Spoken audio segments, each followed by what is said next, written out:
everybody. Thank you for tuning in to Prophetic Insight. Today, I'm so excited to share this episode with you. I have with me Gabriel Nadales, who he is a former Antifa member. He was interviewed by Fox and Friends, The Ingram Angle, The Ben Shapiro Show, Tucker Carlson Tonight, Varney and Co. on the Fox Business Network, and he also wrote a book called Behind the Black Mask. I'm so honored to have Gabriel Nadales here. Gabriel, thank you for joining me on this conversation. I know that we were in the talks for a whole week, but thank you for joining me. Thank you. I appreciate the opportunity to talk to you, to your congregation or to your friends. I'm not really sure what to call it, but yeah, to whoever's listening, thank you for giving me the opportunity to really talk about my experience. Yeah. And so one of the reasons why I just felt led to contact and reach Gabriel was I mentioned to him that a lot of Christians, especially Christian college students, are very naive and ignorant in regards to Antifa. Unfortunately, you know, the news media hasn't really placed enough emphasis, in my opinion, on Antifa. And as we are aware, the Democratic Party has really failed to admit the validity of Antifa or even mention it as a domestic terrorist group. And so I'm just thankful, Gabriel, that you are here, because I think a lot of Christian college students, pastors and youth pastors and college pastors need to hear your story and how dangerous it is to really sneak into this type of mentality and maybe even organization. So let's go ahead and really just get started here. Gabriel, can you share with us about your childhood? What was your upbringing like? Sure. So I am a Mexican immigrant. I came to California, the United States, when I was 9 years old. I mean, it was kind of a culture shock. I always talk about how there were so many things. I mean, and some things were great. You know, we had a shower, running water, and many things that we didn't have in Mexico. But I became indoctrinated by a lot of Spanish-speaking networks, such as like Univision and Telemundo. I mean, it's kind of insane how partisan they sometimes are. People like, I always call out people like Jorge Ramos, who pretends to be, you know, like a friend of the Hispanic community, but he's just a very deeply partisan person. You know, so I grew up watching Univision, Telemundo, as I mentioned, time and time again, and I slowly became more and more political because I fed into the lie that America was really out to get Hispanics, Mexicans particularly, who were in this country, not because you were illegal or illegally, just because you were brown. All of a sudden, you were the enemy of the United States. And slowly and surely, I became, this is kind of like the way my logic went. And it's kind of sad, but it's a child's logic and it made sense at the time. I felt that the United States was against me for being like an immigrant. And unfortunately, since conservatives are more patriotic than liberals, even back then, more so now, then I started associating the United States with conservatives. And unfortunately, I also fed into the lie that the majority of conservatives are just whites. So then I started having this kind of ill will against white people, kind of being scared of them in a sense. And that kind of, it kind of continued for quite a little bit, several years. And I mean, this passion that I had to like speak as an immigrant, it translated into political activism. I stood for immigrant rights. I also didn't like America, so I would be against like the military, like the U.S. Navy, U.S. Army. You know, every time that one of the branches came into my high school, for example, and they came to try to recruit people, I'd stand next to them, calling them baby killers and all of these really, really, really bad things, to say the least. You know, but I mean, I was a liberal activist for maybe about a year, 2 years, until I finally encountered the group Antifa, and I started joining up with them and doing more and more with them. I mean, that's kind of how it kind of led to that. So how was it, Gabriel, that you actually met these people? Was it in high school? Was it in college? How did you meet them? So interestingly enough, Antifa is not something new that happened like 2016 or 2015. The original Antifa groups actually go back to the 1920s and 1930s. And in the United States, it was a resurgence of that in the 1980s. And they were called, before they were called Antifa groups, they were called anti-racist action groups or collectives, many names, but anti-racist action was the thing.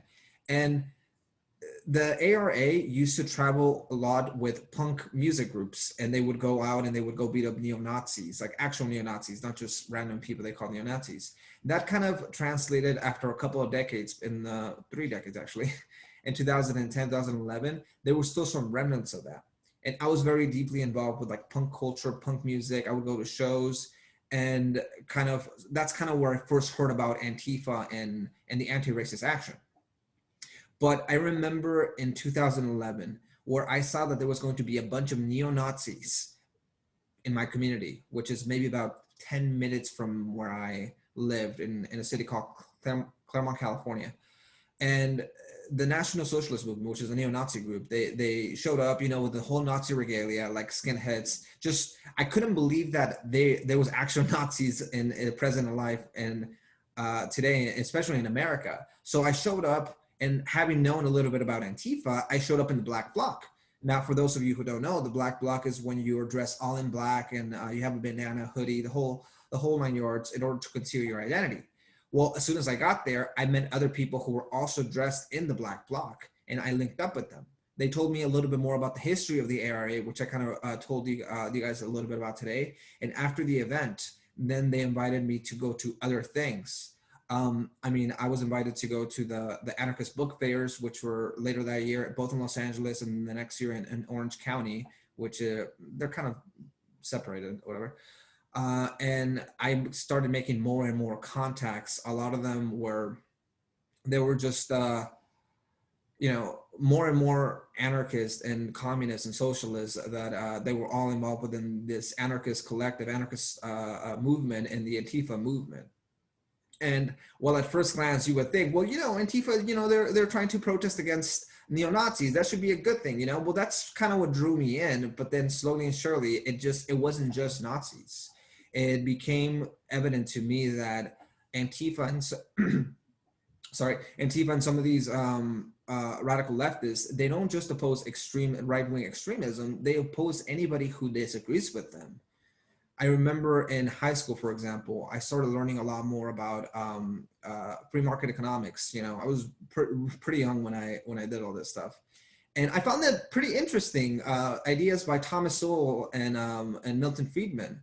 And what I wanted to do with these ideas was talk to my friends and play devil's advocate. But as soon as I did that, they showed me their true colors. Just for being an anarchist, I always say that that was the very first time that I was called a capitalist pig, just for asking questions. And it was their sheer rejection of ideas. They didn't want to talk about them or tell me, oh no, you're wrong. Let me tell you why you're wrong. They just were going straight for the insults. It made me realize that maybe conservatives and the right-wing people who I despised, maybe they really had something to say, but we were just not giving them the opportunity to talk. And we did this by just equating them with the worst possible types of people that could possibly exist.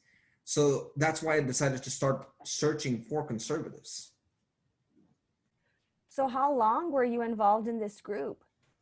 So, I mean, I was a liberal activist from around, like, I don't know, 2009, 2010, 11, or whatever.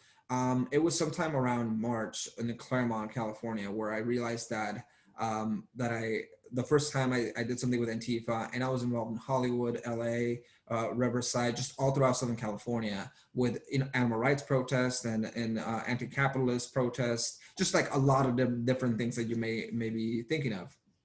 I can tell you that they were not as big as what we're seeing today, because there was a little bit of Antifa was kind of dormant. It kind of comes in stages. In the 90s, it was huge, and then it kind of slowed down. And then as we're seeing, there's a surge of it. But nonetheless, I think the last thing that I did with them was sometime in 2012, sometime around fall. I remember that I had just started college, and I had what are they called? I had gone to an anarchist book fair in Orange County sometime around September, October, sometime around there. So I would say about a year and a half that I was involved with my friends, and I slowly just kind of started pulling away from them. So based upon what you're saying, Gabriel, so then Antifa is not really a nationalist problem. This is a global thing because it's been around for years. It really has. A lot of people think that Antifa is just an American thing, and it's not. But it's not just like a German thing. There's so many groups out there and throughout the world that really embrace this Antifa ideology. There's when I was involved in like the anarchist and like the anarcho punk culture. I remember that there was people who were talking about like, oh, everything that's going on in Latin America and how great they are. What they were just setting buildings ablaze and claiming that it was for liberty and all these different things. I mean, and one of the worst Antifa groups in the world right now, outside of the United States, are in Germany. And in Germany, actually does categorize Antifa as domestic terror groups, and they closely monitor them. If you go into their German website, which I have to translate, it's kind of difficult since I don't speak German, so I haven't been able to go too deep into it. But Germany puts out reports once a year about violent extremists from the left. And that's, I think, something we should be doing in the United States, monitoring some of these terroristic threats, because it's a lie that it's not just an idea. That it's just an idea. It's really a group, but it's at the same time it's very complicated because it's not just one national group that happens. It kind of works in cells. In fact, the best way to think about Antifa is not as a group, but as a movement. And then within this movement, you have several different radical left-wing groups. Some of them will use the name of Antifa, but the majority of them won't, specifically because they want to avoid that national attention. In Portland, for example, everyone knows about Rose City Antifa. That's a big one. It's been around since 2007, and it was the precursor of it was the Anti-Racist Action. But modernly, they have the Pacific Northwest Youth Liberation Front, which is a completely different name, but it's still an Antifa type group. And you also have Smash Racism in DC, what do they call it?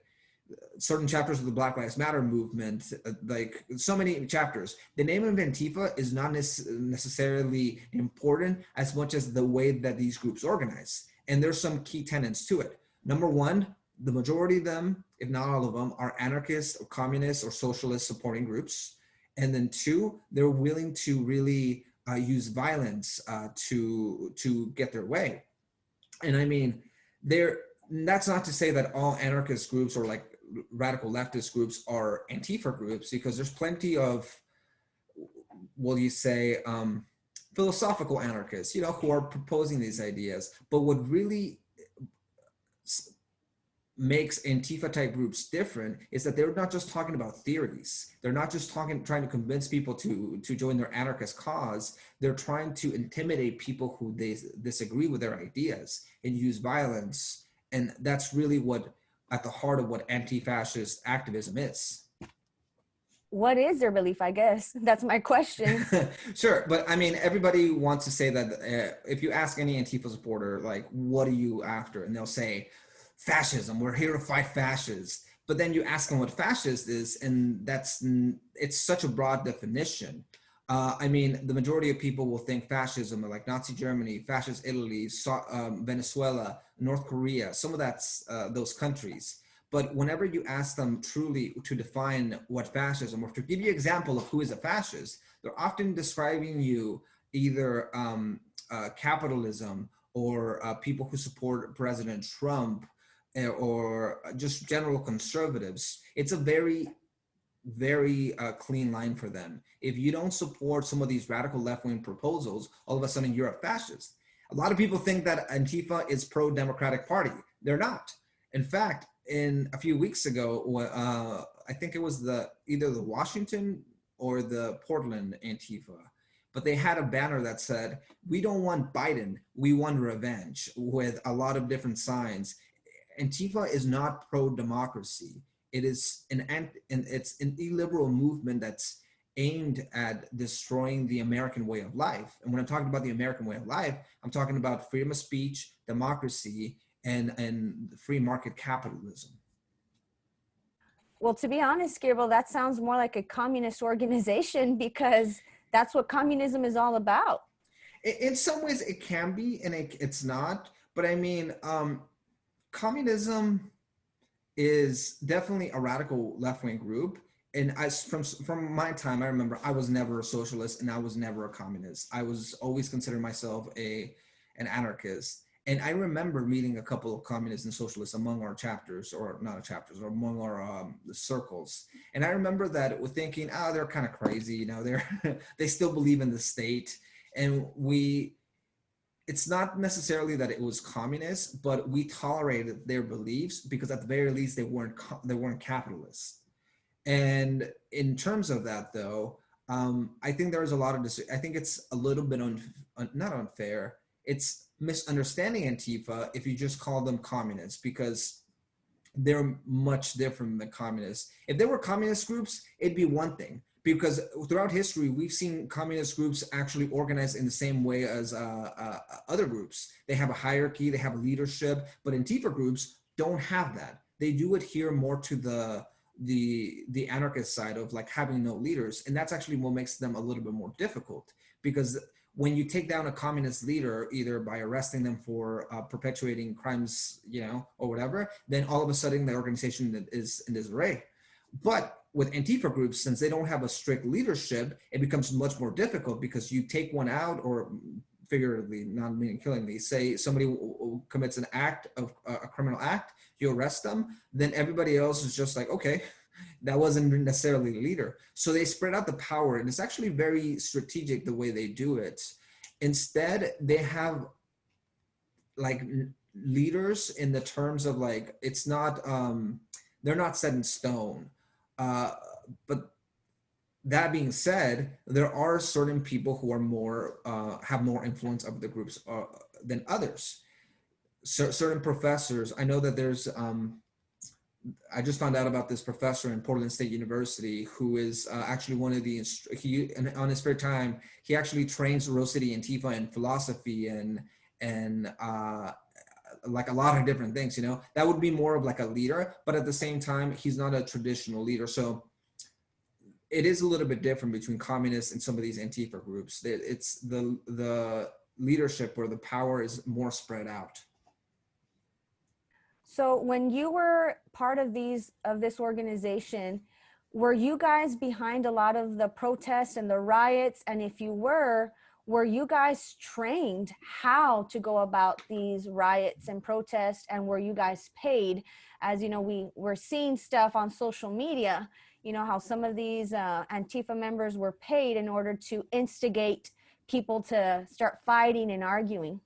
Sure. So there's a few different questions there. The first one is, were we behind the riots or the protests? Well, that being said, when I was part of it was in 2011. The big uprisings at the time were the Occupy protests. So I attended many of those things. Antifa believes in the diversity of tactics. Diversity of tactics is basically means that everybody can do whatever they're comfortable doing. That can mean you can go punch a cop, you can break down a window, try to burn it down, or you can just hold the sign. That's at least what they're trying to say. Though unfortunately, what really it just means that they're basically telling people, if you want to go do it. We'll provide cover by pretending that all of us are just holding signs, you know? And it becomes a little bit difficult. And I mean, that is the purpose of the Black Bloc. I mean, when I was part of the movement, I can tell you that, I mean, I broke some windows. I did a couple of things. I'm fortunate that I never hurt somebody, you know, I just never hit anybody or hurt somebody just for a political disagreement. I'm very thankful for that. But the diversity of tactics is still alive today. One of the things that Antifa does today is they start instigating violence and they start breaking windows, and that sets off a chain reaction, and it's called propaganda by the deed. It's a political tactic. Propaganda by the deed is when you enact political violence against an opponent or against a system in order to inspire others to take up arms.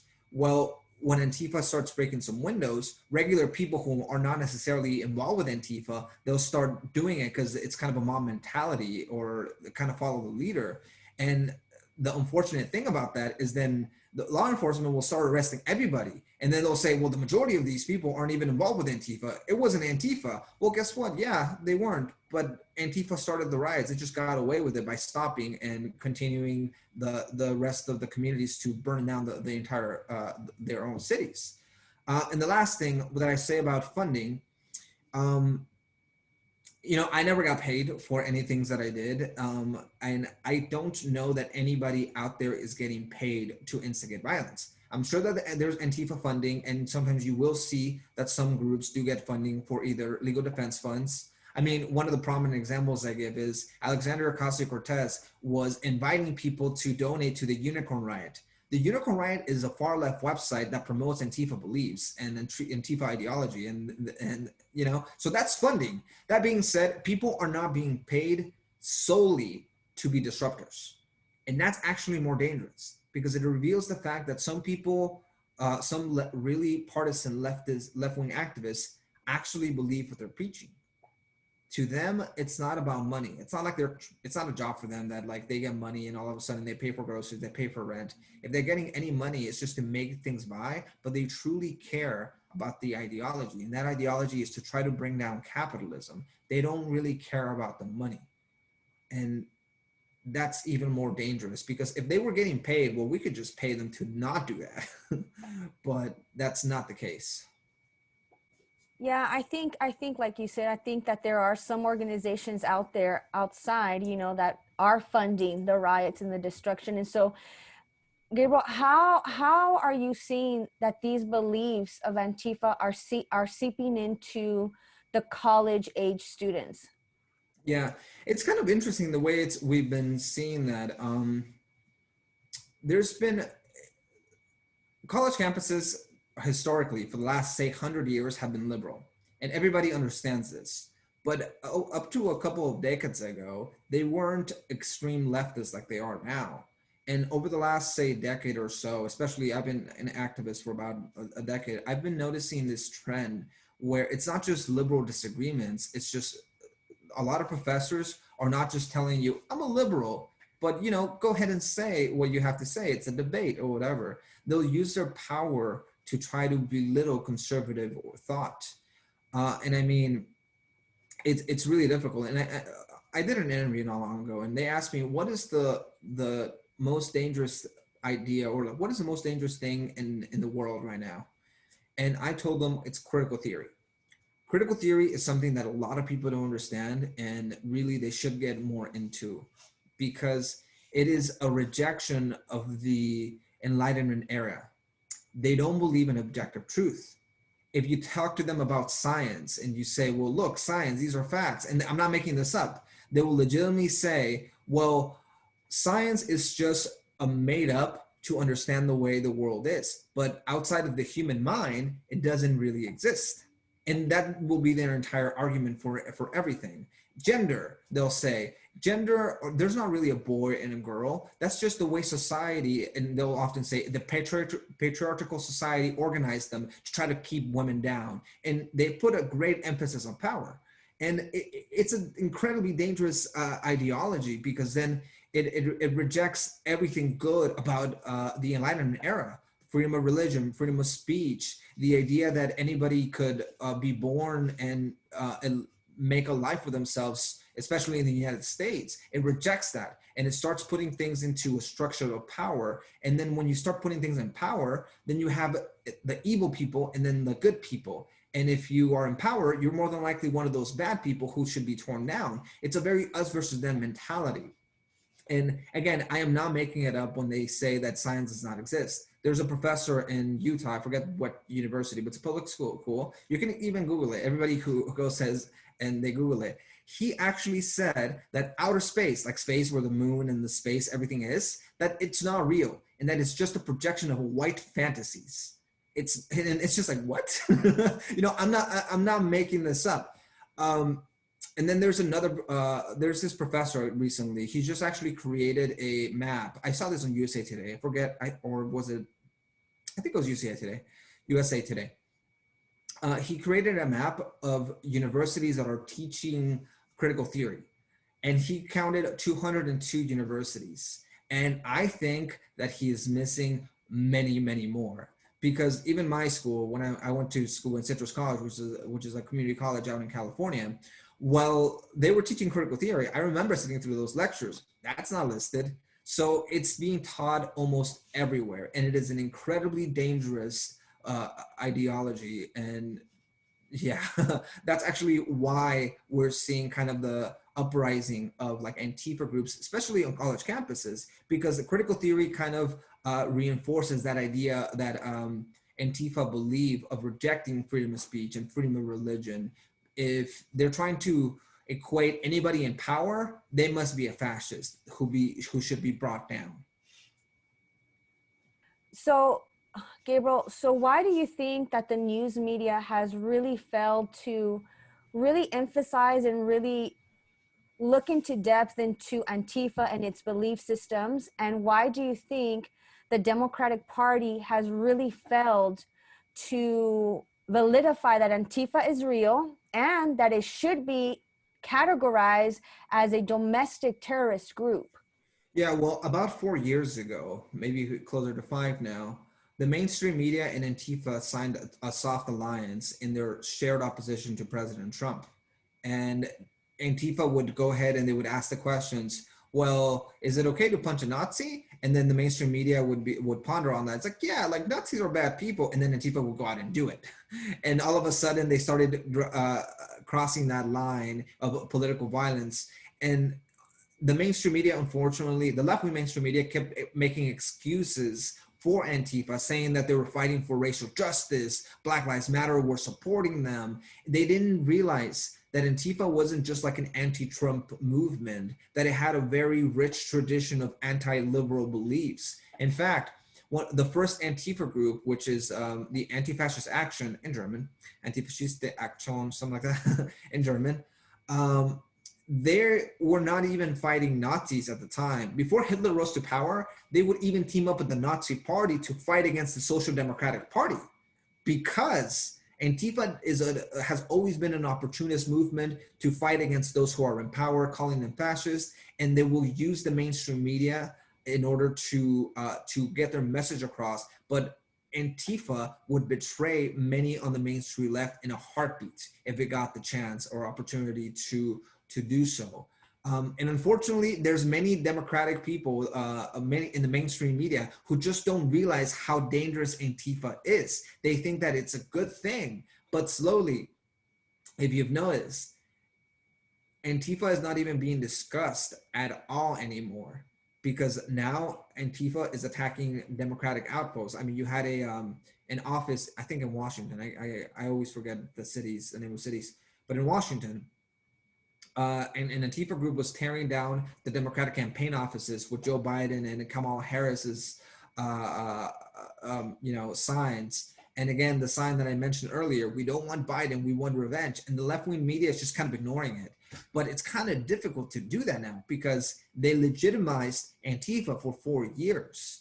But instead of just calling them out and saying we were wrong, or Joe Biden to say like, oh, like it is a real threat, we should really work against it, they're just not saying anything, hoping that people will notice. You know, what's very concerning to me, Gabriel, is, with the whole riot that happened in the Capitol, now they want to name Trump supporters and conservatives as domestic terrorist groups. When you're here telling me that we should be really concerned about Antifa and their belief systems because it's seeping into our colleges. And as you mentioned, it's beginning to grow as the years have gone by. Yeah, and the problem is that obviously anybody who broke into the Capitol, them being conservative or liberal or whatever they believed, if you commit a crime, you should go to jail. Simple as that.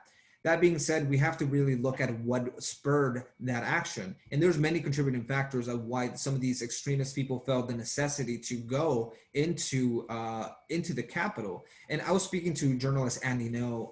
I interviewed him a few weeks ago or last week. I asked him about that. Why do you think they broke in? And he said that him having spoken to many people on the right and some people who were even at the Capitol riot, having them interviewed them, he said that they felt that they could get away with it because the left kept getting away with their stuff. Now, obviously, that's like backwards logic. No matter if the other side is doing it, doesn't mean you get to do it now. But that does reveal this trend where left-wing violence is instigating more right-wing violence. And the problem with that is that right-wing violence will also instigate left-wing violence. It's this vicious cycle because Antifa and some of these radical groups and the alt-right are two sides of the same coin. Yeah, that's a good place to end that thought. Gabriel, I want to go back to your childhood because I have a lot of students that are Hispanic.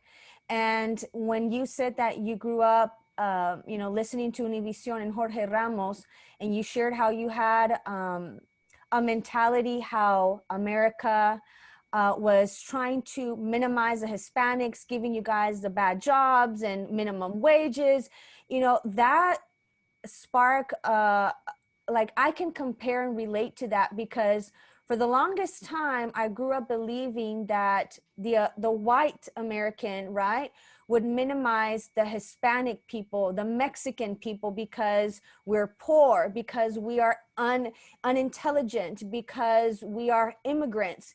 And I'm seeing that philosophy that has been kind of been shared through media and maybe even through schools and teachers, that it's raised up a lot of college students, and in my circle of influence, a lot of Christian students, to hate America and make it seem as it's one of the most racist, discriminative, hateful nations out in the world. But they're failing to see the privileges that we actually all have. Yeah, I mean, it's difficult because there's a lot of liberals out there, and we're not talking about extremists now. Like, let's just talk about actual liberals who are from the Hispanic communities, and they're trying to do good by a lot of us. They often make the mistake, in my opinion, that they want to help immigrants. And whenever you ask them, okay, what are you going to do? They say, well, they need childcare. They need like checks like from the mail. Right now, there's a huge debate about how we're all going to get like $1,600 extra in the stimulus check. And they're always trying to make the government do things for us. But in my opinion, if you really want to help the Hispanic community or immigrants, you just have to give them the opportunity to get a job. And one of the persons that always distorts this is Bernie Sanders, the American dream. He always talks about how the American dream is about having a car, having a house, and having like a wife, a family, even, and unfortunately, this is a very common misconception about the American dream. I believe it was The Hill or maybe it was C-SPAN. I always forget who says these things, but they made a poll. They asked, well, what do you think do you think the American dream is dead? And then they define the American dream as having a house, having a car, having a family, all these different things. And I'm like, no, that's not the American dream at all. The American dream is freedom. It is the freedom that you can do things by yourself. And if you don't, then you get another shot, because that's what it is. It's the freedom to succeed or to fail. And often the communities that have freedom will lead to more prosperity. And if you look at every time that people say the American dream is dead in America, well, let's look at the cities where it's dead. Los Angeles, Detroit, Baltimore, Chicago, all of these places, San Francisco, it's kind of gross. The places with the highest poverty in the United States, and I'm not saying anywhere, I'm sure there's some outliers there, but some of the most egregious places of wealth disparity where people will say like, oh, look at capitalism has failed, or like in places like in San Francisco, where you will have a family eating brunch, a very rich family eating brunch and coming down from their apartment that's millions of dollars, and you'll have people, I'm sorry, pooping on the streets right by them. In Los Angeles, where I'm from, you'll have Hollywood and some of the most richest and beautiful like houses, and then a few miles down the road you'll have Skid Row. I've been to Skid Row, and it is so scary to be there. And you see this huge wealth disparity, and people have the audacity to say the American dream is dead because these people on the street unfortunately don't have houses. No, what they don't have is freedom. The liberals took away the freedom, and then that took away the wealth. But if you go to cities, and I'm not just saying I'm not going to make the argument of like Texas or Tennessee as being like wealthy, because even in California, you do have cities that are more keen to the American dream. Some places like Fresno or like San Diego it's okay. It's somewhere in the middle, And when you look at even some of the red states, the more like Texas, the places that are most expensive to live are like in Dallas or like in Houston, some of your liberal cities, you know? And we always have to look at what, when we're talking about the Hispanic community, what they really want is just the ability to go get a job and go take care of of their families by themselves. I was talking to my mom actually a few days ago, and she told me that she doesn't really want anything for the government. She just kind of wants the opportunity to just do things by herself. She wants to work for herself. And unfortunately, many Democratic politicians, they think that they can help Hispanics by giving them things. Just give us the American dream. Just give us the opportunity to actually work and make a name for ourselves. Gabriel, I completely relate to that because me and my sister, we grew up with government assistance. You know, my mom was an immigrant, and the crazy thing about it, Gabriel, is that a lot of young adults don't understand that when you're asking the government to help you, you're on a leash, and you don't have the privileges, the luxuries to really excel in life. Like in my case, I'm just gonna have to share this for those that don't even know my background. We grew up in government housing and government funding and all of that. But the thing is, guys, is that you have to meet a certain level of financial living. You have to be poor. Like I say, you have to take out the R and you have to be poor, because that's how you're going to get government help. And so if my mom made more money, even 25 cents more, the government will strip us of our house, of everything, Medicaid, everything, that then we're left with absolutely nothing. That thankfully, God willing, my mom put her faith in God.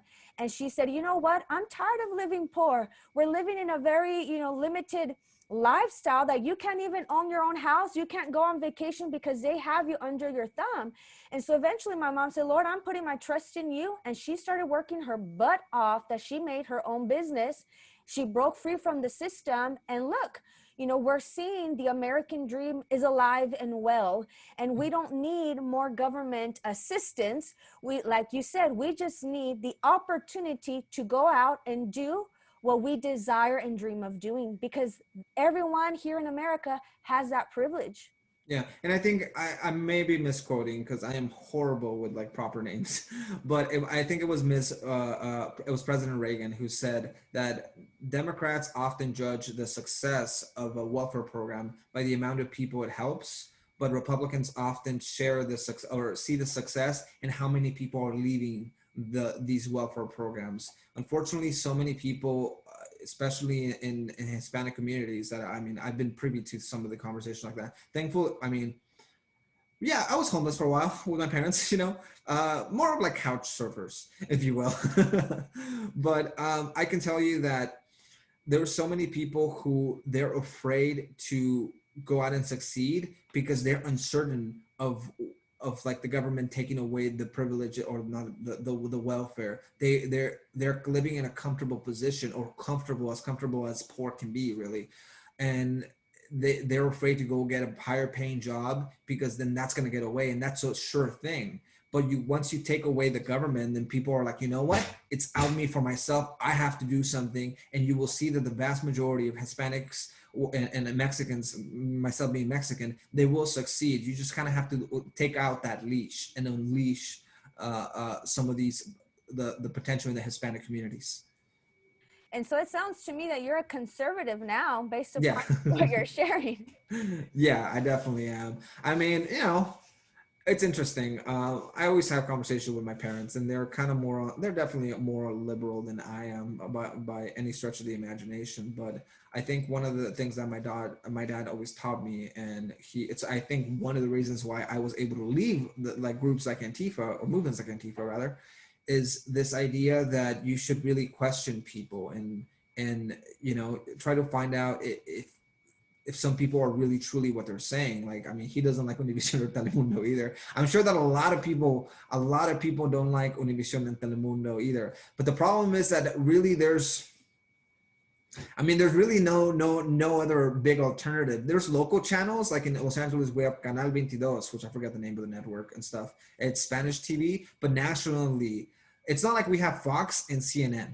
You know, we just have CNN and MSNBC and like all these other liberal channels in Spanish media, and it's a shame because Hispanics are just inviting very liberal figures into their house without listening to the other side. And that's why I invited you, Gabriel, because, you know, in the Bible says that the people perish for lack of knowledge. And unfortunately, just you nailed it, because the Hispanic community doesn't have conservative voices to kind of educate them and inform them. They're just being spoon fed everything that they're watching. And the sad thing is, Gabriel, I kind of see Hispanics, we always fall into tradition. It's a tradition. It's a tradition that they don't even question even the tradition, you know? And so we see a lot of just Hispanics just going, like you said, left wing and supporting organizations that really, they're not for you. They're actually against you, and they're wanting to continue to minimize your opportunities to grow and excel in life. If only you would get yourself informed and educated, you will figure out there's a lot more there than what really meets the eye. Thank you. Yeah, I mean, it's true. There's so many things out there. I just kind of often think that I have a habit of attributing to ignorance more than or stupidity more than when somebody commits something that is wrong, or you know, then out of ill will.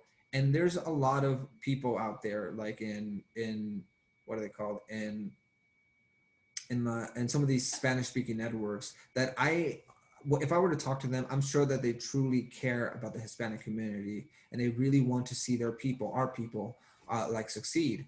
But at the same time, they just have it wrong. The way we succeed is not through government; it is through our own hands. So, Gabriel, so what is your advice, you know, to the parents that have college students and to the college students right now? What is your advice in regards to all of this left-wing theology that is being taught in college? What is your advice and maybe your warning? Well, it really depends. If your children are strong conservatives and you know they have conservative values, teach your children to speak out in their classroom, because oftentimes I talk to a lot of students and they tell me that I typically hear two stories. Number one is the story of the student who didn't do anything and no one said anything. And they'll tell me like, man, I just don't know. Like my professor's always dictating to us. And if I feel afraid to speak out that my grade's gonna suffer. And then you have the other student who does speak out and who will do so respectfully, who will challenge the professor when is appropriate, of course, um, some of the beliefs. And then they'll tell me that, oh man, as soon as I spoke out, a bunch of different students told me that they were so glad that I said something, and now we're friends and now we're starting a club. So if your child is conservative, encourage them to speak out. Do it so respectfully. You should never get into a shouting match with your professor, but you know, just have your values out there, because otherwise they're just going to be missing in any class discussion. Now, if your student is kind of unaware, maybe he's a liberal or whatever, then that's a little bit of a different conversation. You should talk to them and try to have discussions about what it means to be a good Christian, a good person, more, in my opinion, more than anything. Because um, one thing that I caution, especially a lot of Christians, even though I do believe in the Word of God and I believe in the Bible, one of the things is that we have to embrace some of the leftist arguments, both ideologically and with the gospel.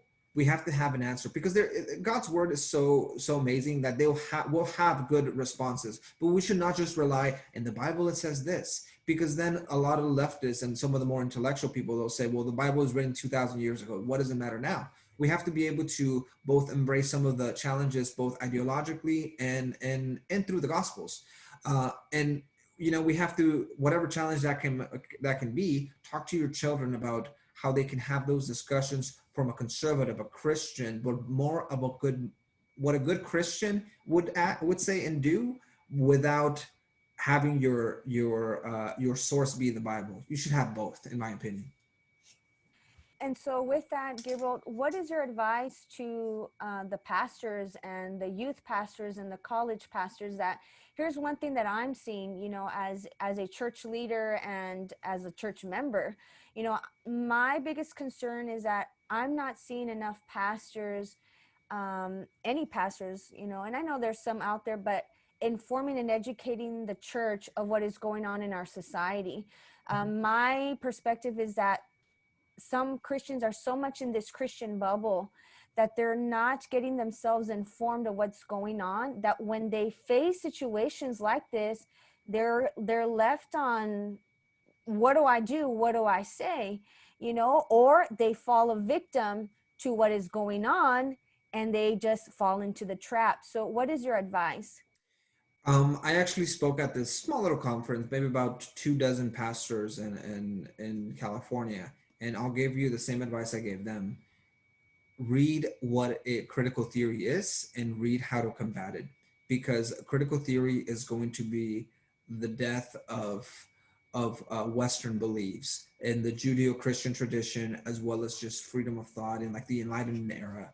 It's an incredibly dangerous theory, and you should be teaching your congregations and some of your young students and young people how to effectively argue against it. And I mean, there's a bunch of resources that talk about this.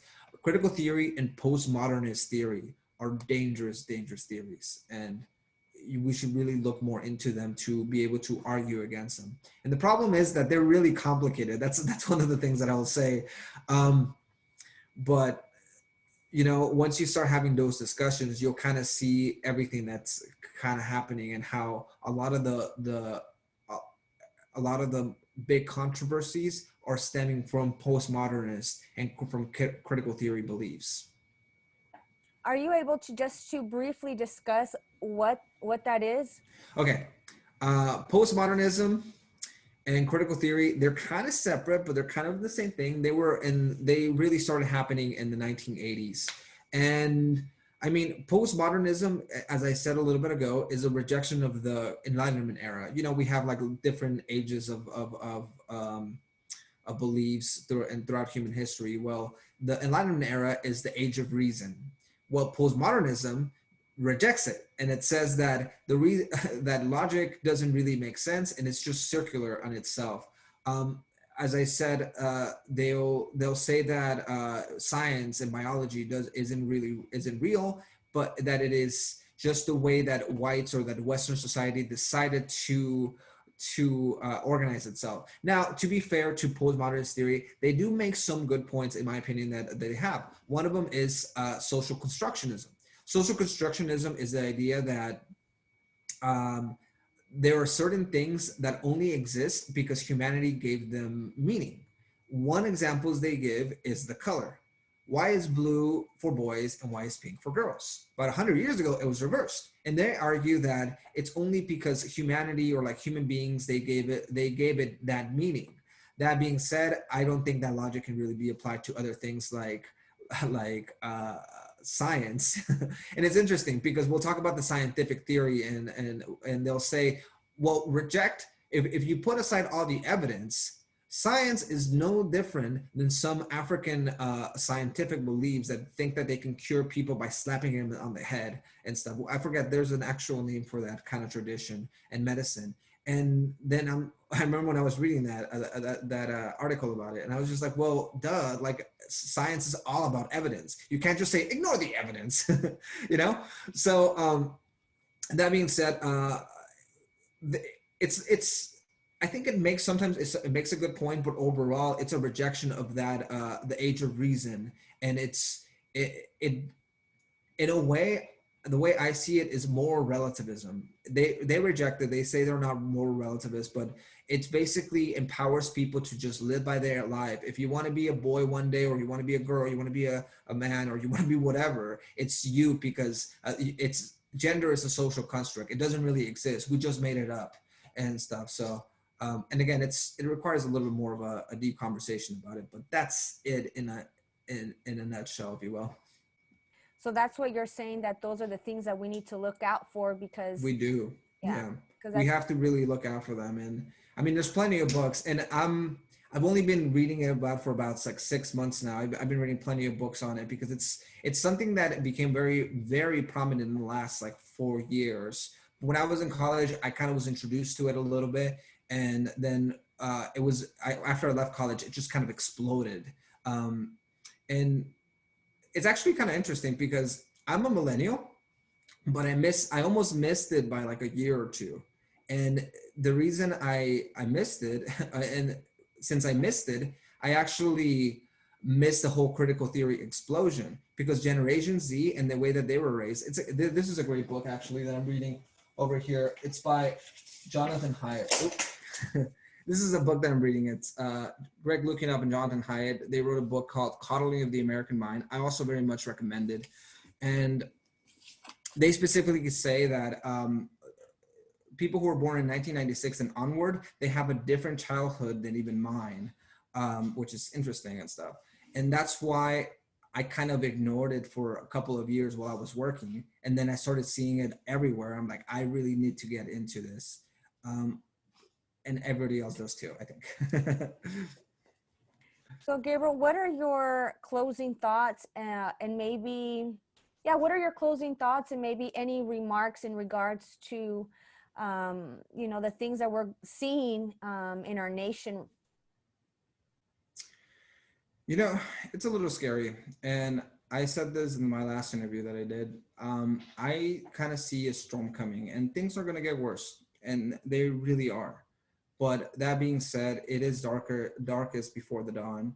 And we will overcome some of these struggles. But in order to overcome them, we have to talk about unity and not just fake unity, but we're saying like, let's be united and then like let's reject everybody else. Kind of like what a lot of partisan Democrats are doing. We really have to talk to each other, not in a political way, but just in the way human beings talk to one another. And that's how we're going to overcome this storm that is coming. And if you don't mind me asking, what do you think this storm is? What do you think is coming? I see the rise of political violence from both the left and the right, and it's a shame. I mean, one of the things that I see that's going to stir this is censorship. Facebook and Twitter, for example, are two big tech giants, and they are censoring people without really good cause. They're saying, "Oh, they're promoting violence. That's why we shut down their accounts." But then Antifa groups are still promoting violence on their platforms. Kind of gives you an inkling into what their true ideas are. I'll give you an example. I was banned from Facebook for 7 days. And they supposedly say that if you're perpetuating lies about like the election being stolen, that's a reason for banning you. Or if you're promoting violence. Well, I never promote violence. In fact, my entire book, Behind the Black Mask, is like, let's not do that. Like let's stop political violence. And in fact, I'm not really active on Facebook. Sometimes I'll post here an article here and there, but I mostly use it to talk to my mom. That's the majority of things that I do it. So I did not post one article about President Trump saying that the election was stolen or anything like that. Yet I was banned for about 7 days, a little bit after the Capitol riot. I'm like, what are you talking about? And it just gives you that inkling that big tech is going to silence conservatives. And unfortunately, some of the more extreme people will take that as a sign, because once you take somebody's voice away, they feel like they have to go to the extreme to be able to make themselves heard. And as such, with the rise of extremism on the right, you'll also see the rise of extremism on the left. And again, it's two sides of the same coin. It's a vicious cycle. So the big storm that I do see coming is the big tech monopoly has to come down. And it's going to slowly come down. The funny thing about that, though, I'll say this and I'll add this, is that a lot of people think that the big tech monopoly is just something made up by conservatives. But if you look at this, there's actually a lawsuit against Google that has like over 30, close to 40 different states who have signed on. Both liberal and conservative states signed on to this antitrust lawsuit against Google. So there's a lot of liberals who do acknowledge the fact that this is a problem. It's not really a partisan issue. It's a very much bipartisan issue. But as I mentioned, that is the storm that I'm kind of seeing. And with the rise of censorship, the rise of political violence. But as long as we remember that the other side is not, they're not just all a bunch of traitors or demon rats, as some people like to call Democrats. You know, they're just people. They have different beliefs, but we should just be able to come to the table and talk to one another as civilized people. That's what I think, how I think we're going to get through this storm. And so now that we're coming to an end with this conversation, Gabriel, so now what are you doing? What is now your focus, and what are you using your influence for now? Well, thankfully, I work for a nonprofit, and they are sending me out on a speaking tour, which and it's basically continuing my speaking tour. It's called Behind the Black Mask, and I'm able to talk to different universities all throughout the country. And I'm actually going to Texas in a little bit. If anybody wants to catch me, let me see. It's in April. April 1st, I'll be at Stephen F. Austin State University, and then on I'm sorry, on April 2nd, I'll be at Blinn College. And then April 7th, I'll be at Sam Houston State University. If you guys want to contact me, you guys can find me on Facebook. I'll give you more details on where I'll be. But I will be giving my Behind the Black Mask tour, in which I warn people of the dangers of political violence. And, you know, I think that this is originally, this speech was tailored specifically to liberals, to warn them of the dangers of Antifa. But I've been able to fix it in light of the last couple of months that we've been seeing. Now it really speaks to both conservatives about the rise of right-wing extremism, and also to liberals about the dangers of Antifa. So that's kind of what I've been doing. I'm going to be doing for the next like 6 months or now. Then I'll reassess, see what else I can do. Well, Gabriel, you know, me as a Christian, I believe in the entirety of the Bible, and I believe that the answer to humanity and the violence in the nation is Jesus. You know, because Jesus really portrayed what true love is all about. You know, but yet he never covered up sin. He never covered up unrighteousness. You know, he exposed it, but yet he knew how to love. And I believe that, and I agree, you know, Gabriel, that we need to be able to come to the table and discuss. But at the end of the day, Jesus is the answer to our hearts and to this nation, because this nation is just falling apart, you know, and we're seeing it on media, we're seeing it within the families. And the answer here is Jesus. And so, Gabriel, I don't know if you're comfortable with me praying for you and your Thank you. organization. Would you be okay if I prayed for No, you? of course. Thank you. I appreciate it. Okay. Father, I just thank you, Father, for Gabriel, for the opportunity to be able to talk to him and be able to hear everything that he's gone through. Father, I just pray for Gabriel and the things that he is doing now. Father, we just pray that you continue to give him your wisdom, your inside information, that he'll continue to be a voice of truth and reasoning, Father, to this young generation. Father, we just thank you that everything that he will do, Father, will truly succeed and excel, and that he will find favor wherever he goes. We just thank you for Gabriel, for his family, that you continue to bless them and prosper them in everything that they do, that they'll see the faithfulness of God. Thank you, Father, for Gabriel. In Jesus' name, amen. Amen. Thank you. Well, you're welcome. Well, Gabriel, any closing thoughts before we end this conversation, which has been very good? Thank you. My closing thoughts again, since you guys are in Texas, I will be in Texas for April 1st, April 2nd, and April 7th. If you guys want to get in contact with me to get more details about that, please do. I'm available on Facebook and Twitter. Just send me a message. I try to respond to as many people as I possibly can. And yeah, I'd love to see some of you guys there. And also, guys, if you're interested in knowing more about Gabriel and everything that he shared in more details, I would highly suggest to go buy his book, which is called Behind the Black Mask.